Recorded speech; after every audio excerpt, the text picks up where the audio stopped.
Manje into eyenzeka angithi uyakhumbula ukuthi ngithe ngisanda kufika nje emshadweni wami ngabe ngithola umntwana.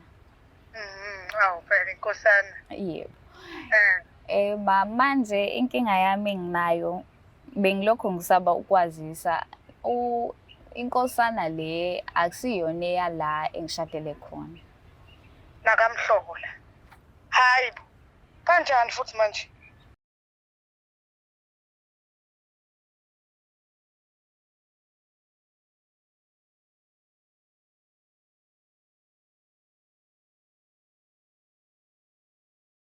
Sanibingelela nonke babukele beBlack Life TV. Kwesinye isiqephu esikhipha izimfihlo nihleli noLongstar. Namhlanje vashelo dadewethu othi unemfihlo afisa ukuyidalula kuma wakhe. Sawubona njani? Ngiyaphila sisi njani? Ngiyaphila. Cela ubingelela ababukele emakhaya usho ukuthi uqhamuka kuphi nendawo. Sanibona babukele lapha emakhaya ngiyathemba ukuthi ni right.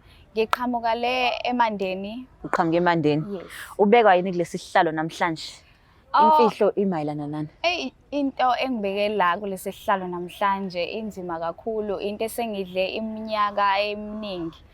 Nginenkinga lana ngangikade ngizwana nomuntu, ngithe mase ngithola omunye umuntu sengihlukana naye lo engangizwana naye ngenxa yokuthi lo ngangikade ngizwana naye bewumuntu ohlukumezana kakhulu, uyashaya, usebenzisa ukushaya, wazi ukuthi iphutha lilungiswa ngenduku, akazi ukuthi kumele sihlale phansi sikhulume sibonisane. Okay, asiqaleni la naqala nini ukuthandana nalo muntu lo ade kuyi-boyfriend yakho? Lo kade boyfriend yami siqala ukuthandana naye ngabo 2014 April. Yes. Okay. Yes. So ube umuntu onjani nje kuma early stages e-relationship yini? Bekade uqala sisaqala bekade ewumuntu right, engi-understanda nami ngim-understanda. Si-communicate ngoba iyonto ebaluleke kakhulu kwi-relationship ucommunicate nomuntu wakho ukuthi nazani ukuthi okay kanje kodwa sigcine manje sesingabe nakho ukuxhumana okahle and engakukhona kuba umuntu okwazi ukungicabangela mina ehlele ibeka yena phambili. Mina ukuthi kwenzakalani ngalendlela ayiphethe ngayo engafuna ukuthola istory sami ukuthi mina ngizizwa kanjani. Njalo mangizothi ngiyayibika kuyena ukuthi angithandi indlela esesiphilisana ngayo ebomuntu engathi manje ngifuna ukumphatha. Okay. So ngikuzwe uthi kena ubese kushaya. Iqale nini leyo nto yokushaya noma bevele kushaya into oyaziyo? Ke ngithi nje ngoba siqale earlier 2014. Yes. U2014 nje sibe right unyaka wonke nje nami ngiyangizizwa ukuthi hayi ngithola umuntu wangempela la ngisho ngagoqa angavuma. Indlela ewayengiphethe ngayo. Kwabo 2015 indaba uqale la 2016. Washintsha 2016 waphenduka nje isilwane engasazi. Esebenza mina bengasebenzi esebenza imali eseyiphuza ngoba angiphikisani abantu abaphuza utshwala angiphikisani notshwala ngoba sabantu sithanda izinto engafani. Kodwa into ebengeke ngimtshele yona ngangengimtshela ukuthi umuhola asiqale ngezinto ezibalekile kuqala mase ukuthi lokhu kwatshwala usuyahamba kuyocelebrate nabangani bakho ngoba asinqabela ukuthi ngiphuze kodwa aqala ngezinto ezibalekile mase bonakala engathi ngumuntu ofuna ukumphatha ngifuna nje yonke into ayizwe ngami. So kahle bumtshela ukuthi yena akwenziwe utshwala zonke imfanelo zasekhaya seqediwe. Yes. Okay, so akhathe kushaya kokuqala nayi xazulula kanjani le ndaba noma wamshiya ekhathe kushaya kokuqala? Wangishaya okokuqala ngathuka ngoba even nabangani bami ngihlele ngibatshela ukuthi mina ngashaya umuntu wesilisa once wangibeka isandla ngiyaphuma kuyena. Kodwa ngenxa yalento yothando, uthando ke into edaliwe asikwazi ukuthi into yenzeke manje usuyaphuma. Ngadinwa khona nje ngaba umuntu omzibayo. Wazama ukuxolisa ngendlela axolisa ngayo nami ngabe ukuthi ngiyamxolela saphinde saba right. Yabo la khona ngo2017 la owangishaya khona waze wangibeka onyawo entameni ngaze ngalanyulelwa umuntu owayedlula ngaphandle ngoba sahlala emjondolo. Yila khona engabona ukuthi la kumele ngiphume ngoba ngizofa. Ngizogcina sengifa ngishiye ifamily yami. So abazali ekhaya bebazi ukuthi uphila kanje?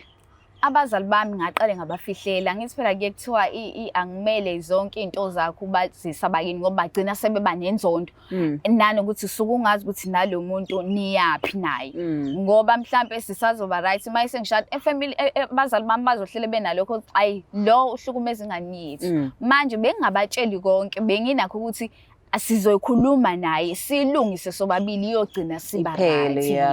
But angithi uthe uhlala naye uhlala naye yes uzuhlala naye khona ade sekwenzile ekhaya noma wa decide nje ukuthi ngizohamba ngiyohlala naye kwaba ilento yokuthi sabantu besifazane sibuye sikhohliseke okay yeah yena wayengaka lethi lutho ekhaya kodwa umuntu wayesengithembisa nje ukuthi uzohambe yovela ekhaya nanokuthi imali bengazi ukuthi ubeka malini asho ukuthi mase kuhlangana imali engake ngiyahamba ngiyakenca. Okay, so nahlukana nini? Ukuhlukana kwethu sihlukane ngo-2018 kenze nje la ihlukane kahle nje 2018. So lo munye kusengena nini ke yena? Noma besakhona lo munye usuthola itoho eceleni. Okay mana ke xoxa. Lo omunye ufika yabonga lesikhathi ufika ngalesikhathi vele sengilimele ekwi relationship yami. Sengimdinga umuntu ongixoxa naye ongipholisayo noma ngimtshela ukuthi no angeke ngikwazi ukuthi why you shoulder to cry on.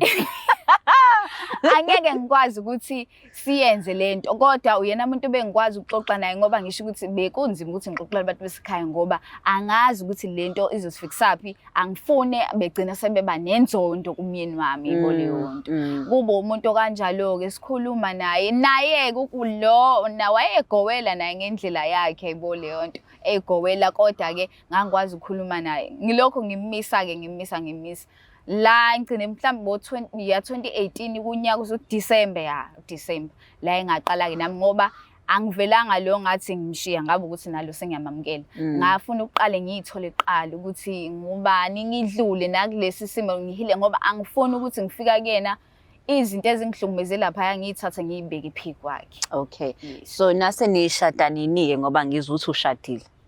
Okay, into kushuthi nje eke ngithi lo guy wangithanda angazi mhlambe khona lento ayibona angazi lo ubuhle ngoba kushuthi ngalesikhathi silokho yena eshela nami ngimqhelisa ngimxoxela isimo engiphila ngaphansi kwaso kwi relationship yami uvele naye uhleli akasazana namuntu ngenxa naye ye relationship ayikade iphuma kuyona emhlukumeze ngakhona kanti bevele umuntu osefisa vele uganwa unabazali labazali yabo ba street kufunakala nje indaba zokuthi umuntu nentombi kufunakala umfazi emakhaya kumele nje lethe umfazi emakhaya nje kuba into kanjalo ke. So manje ke nase nyashada yes akhathe nishada lo munye bese ngasekho isithombeni noma besakhona kancane lo kuthi uyabazi ukuthi babuye behlule ukwamukela abantu besilisa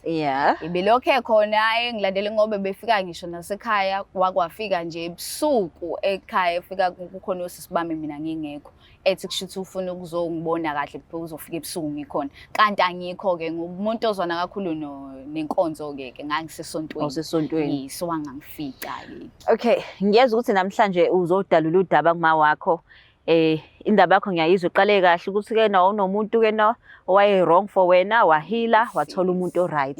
Isiqala phika inkinga ke isiqala la ngesikhathi ngibuyelana nalo sengizwana kahle nalo mina ngase kanti vele amathambiswini asevele asekhona kodwa ngase ngibe umuntu ukuthi dawe angithanda ngakhona lo ngiyasaba ukuthi ngimtshele into kanje ngoba angangisaba ukuthi mhlawumbe uzongishiya. Uyakhumbula ngikubuzile ukuthi ke nasenihlukene wahila and then wasengena kulo, so manje kusho ukuthi ke nanantshontshana nalomunye ya khona phela ukubone lonto ukuthi umuntu mase exolisa mase khipha wonke lamagama amnandi ukuthi uba nakho lokho ukuthi ayi mhlambe lento ayishoyo uzoyenza kodwa nami ngibuye ngibe nakho lokuthi ayisekho lento kodwa lokho ngoba sahlangana khona sabantu abazoxoxa kwenzeka ngalendlela kwenzeka ngayo ke. So wena uthola nini ke manje ukuthi ke kunamathamba eswini?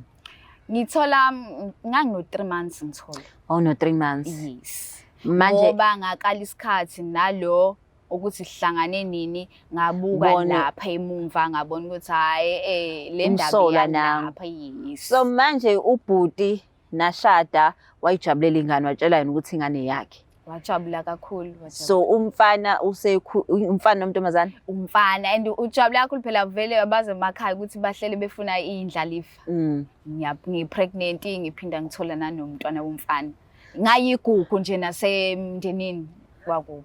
Okay ubazalela umfana Yes. ozokwandisa isibongo. Yes. So umfana usezaliwe ke I'm sure bayajabula zikhona ezinye ingane Zikhona ezinye ingane sesitholile. esenitholile. Yes. So ile yodwa kuphela Yeah, engane yakhe. yeah. So manje ke why uzosho udaba olungaka ingabe uyayeka nje ingane iqhubeka ikhulu.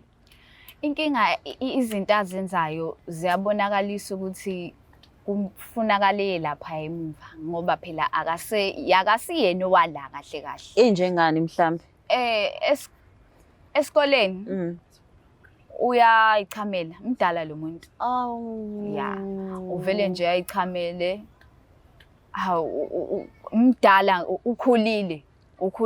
Nami umbuza futhi uthi lento uyayizwa And I take it usase primary ne usayingane 2018. Yeah. So manje ke ngoba uthe ichamela umfana imlimaza kangakanani lonto. Kwayena iyamhlukumeza phela esikoleni khona izingane ezinye abangani baya kwenzakalani ndoda ayibole yonto. Akazi kwenzakalani kwayena. Wena usubona nini ukuthi mhlambe isiko leli likhalayo? Kufike kwenzeke okoqala. Hayi nami ngadideka ukuthi yini mhlambe ngoba belele ngoba washo ukuthi wafike lokuzumeka walala umetho yaphaphama usekachama. And lento imfikela njalo uthi imfikela nje uvela azumeke eklasini. Eklasini. Yes, mase phaphamise ichamelini. Bakithi. Into kanje. So usuke wani mhlambe nakubantu bezulu ubuza ukuthi yena ungayivala kanjani kwesikhashana? Yeah, ngihambile kubantu bezulu sabasho ukuthi hayi indaba ilapha. Injengoba nami ngicabanga ukuthi indaba ilapha. Manje ubaba akazi ukuthi unengane nawe. Akazi babwayo, akazi. So manje ke umama umuntu onjani ngoba usufuna ukutshela yena?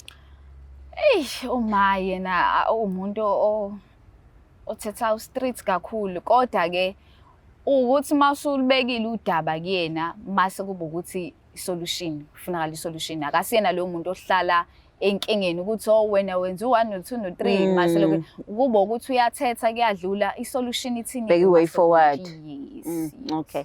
No sizomthinta umama usuready ukuthi ke nasi imtshele ngalolu daba. Yeah, asimthinta. Umyeni wakho ucanga uzoyithatha kanjani? Umyeni wami ngibhlungu kakhulu ngoba akaze yena akaze zengivezele izinto ekanje kubo ukuthi mhlawumbe uyangihlupha manje nje ngibhlungu mina sengizovela kanje ugogo ngathi benakho ukusola ugogo wakhona la umamisala wami benakho ukusola kodwa ke ngiyoba ukuthi nami ngiyamkhipha lapho naye ububonani ukuthi unezinsolo ebeke hlala uyalento le yemiqa inganeni ezandleni ahlala ibuka yes ahlala akayibize ethi ufuna ukuyichecka leyo nto leyo yo asimthinta umama simtshela ngalolu daba siza ukuthi ke naye uzoba nayo yini way forward ukuthi ulungise lolu daba. Okay.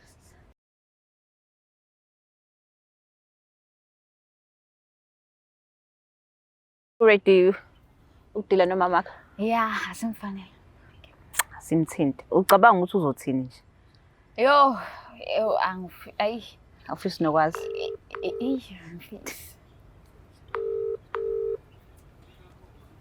Hello. Sawubona njani? Ngiyaphila njani? Ngiyaphila. Ukhuluma noLungstar la ka Black Life TV singakwazi ukukhuluma? Hayi singakwazi ukukhuluma. Ngiyabonga. La ka Black Life ngihleli nendodakazi yakho kuhlelo luthi sikhipha izimfihlo. Uthi kunodaba afisa ukutshela lona ngisacela umlalele. Okay. Ngiyabonga. Cela ibambe kanje. Sawubona ma. Yeah, ntombazana unjani? Ngiyaphila njani ma? Ngikhona. Yeah, ma ngize lana kunodaba engifisa ukutshela lona. Kunodaba kodwa lapho awukho la Why ungekho la udaba ungitshelele ngcingweni? Ya ma, ngiyaxolisa ngalokho kodwa bekumele ngikwenze lokho manje. Hayi, ngilalele qhubeka. Ya ma, ngithi ngifuna ukukhumbuzisa ukuthi angithi uyakhumbula before ngishada ukuthi khona umuntu engangikade ngizwana naye. Basi ngiyamkhumbula lo wayehlupha nje. Noma manje into eyenzeka angithi uyakhumbula ukuthi ngithe ngisanda kufika nje emshadweni wami ngabe ngithola umntwana. Awu phela inkosana. Yebo. Manje inkinga yami enginayo bengilokho ngisaba ukwazisa inkosana le akusiyona eyala engishadele khona. Nakamhlobo la. Hayi. Kanjani futhi manje? Into eyenzeka ma ngithe sengizwana nomyeni wami sahlangana nalo ngelinye nje ilanga sithi khona into ebalekile sasithi siyoyilungisa. Kwavele kwenzeke ezinye izinto-ke. Ngithe mase ngithola ukuthi ngikhulelwe ngathi mangibala ngathola ukuthi hayi akusiyena owasemshadweni inkosana leya. Wathula ungitsheli ngikuzala imfihlo engaka. Yini kutheni? Awusangethembi? Ma bengisaba. Usabani? Usho ngizoqala ngiyithini manje ngizothini bani basemzini indaba enkulu kangaka ngiqala ngiyithini? Awu, azangifaka ehlazweni. Mama ngiyaxolisa kodwa-ke inkinga manje mayisenginayo ngicabanga uyakhumbula ngikufonele ngitshela ukuthi nginenkinga yakhe unkosana lo ukuthi esikoleni uvela alale uma elala aphaphamise ichamele. Ngikhumbula kahle. Ngaba nakho-ke lokho ukuthi mhlampe ilento yosiko ngoba phela yena akasiyena vele wala ngicabanga ukuthi uhlushwa yileyo nto leyo. Ngize ngahamba-ke ngayobona omunye ubaba obonayo wafike wangitshela ngale ndlela nami bengicabanga ngayo. Yo, Thixo, awu niyasifaka ey'ntweni bantwana. Hayi, ake ngithi ngizozama. Ngikhulumisane nomamezala wakho bese sibe nomhlangano. Sixoxe ngale nto, sithole i-way forward. Kodwa nje hayi angiyithandanga indlela owenze ngayo mntanami. Ngiyaxolisa kakhulu mama. Hayi, ngiyakuzwa sokuqhubeka sikhulume. Okay ma, ngiyabonga. Okay. Sawubona mama njani? Yebo. Siyaxolisa ukuthi lezi ndaba uyithola kanjena bakithi. Angaze ngakudumala kanje. Ngiyakuzwa. But-ke asithembe ukuthi-ke ingane izoluthola usizo. Ngoba phela mina nami sengifuna impilo-ke nje yomsukulu wami. Ukuthi aphile ngoba ayijabulisi lento emthathayo. Ngoba siqonda sazi ukuthi kwenzakalani. Wena akwazi nje mhlampe ukucabanga ukuthi-ke ngenzeka ukuthi akuyona ingane yakhe. Ngake nganakho kodwa-ke into enami eyayingiyenza ukuthi ngibe nako ukusola. Kwakuyinkulumo zakhe umamezala wakhe lo. Ukuthi hayi engathi ayinambithisisi ingane yamsukulu. Uma uthi iy'nkulumo zakho wayithini mhlampe? Hayi, asho nje amagamana athi hayi obani bavele basenze ngokuhluka izinto. Abafani nobani aqhathanisa iy'ngane egcini. Kumele iy'ngane azenzi ngokufana amazikhula. Ngisho zizalwa ndawonye. Iqiniso lelo. So undodakazi awucabanganga ukuhlala naye phansi umtshela ukuthi hayibo nalolu daba lungihlukumeza umoya nami. Hayi angikaze ngizihluphe nje ngoba abantu ngiyamazi umntanami umuntu ozwelayo. Hayi no ngiyezwa. Ngiyabonga kakhulu ukuthi uzokwazi ukuthi umsize bakithi. Okay, hayi kulungile-ke sisi. Ngiyabonga ukuthi nimsize kube khona iy'nhlelo ezifana nezenu ukuze abantu bakwazi ukuphumela obala ngoba ngiyazi mhlawumbe ungisabile ngoba ngiyazithethela mina. Hayi angiyazithethela abanye. Kodwa-ke sosithola isisombululo. Hayi siyabonga kakhulu. Okay. Uzizwa unjani-ke ngoba usukhulumile nomamakho? Usukile umthwalo emahlombe ami ngoba lento ibingidla iminyaka ibingihlukumeza nasemoyeni. So tell me, umyeni wakho wena omazi kangcono than anyone. Yeah. Mase yizwa le ndaba le. What are the chances ukuthi-ke na axoxe nengane? What are the chances ukuthi axole niqhubene phambili? Yena umyeni wami akasiyena umuntu othanda ukuhlala ephutheni lomuntu. Ngiyathemba nje ukuthi uzodinwa ngoba phela ngeke engadinwa into ekanje. Izomdina le ngane ikhulile manje yenzelwe yena yonke into yena ukuthi yena unendodana. Yes. Ingane yakhe yesibili yini? Intombazane. Intombazane. So uzolimala kancane. Uzolimala. Yo, kodwa unabo abafana kabakhe? Ya, ukhona umfana lo wokugcina. Lo wokugcina umfana. Hayi ngcono. Yo, ngiyayizwela ke babukele emakhaya ukuthi kena uthe umama uzwenza sure ukuthi uthinta umama ezala ingane ithole usizo. Siyabonga kakhulu kwesu Black Life TV. Please don't forget to share, like and subscribe. It's the Black Life TV.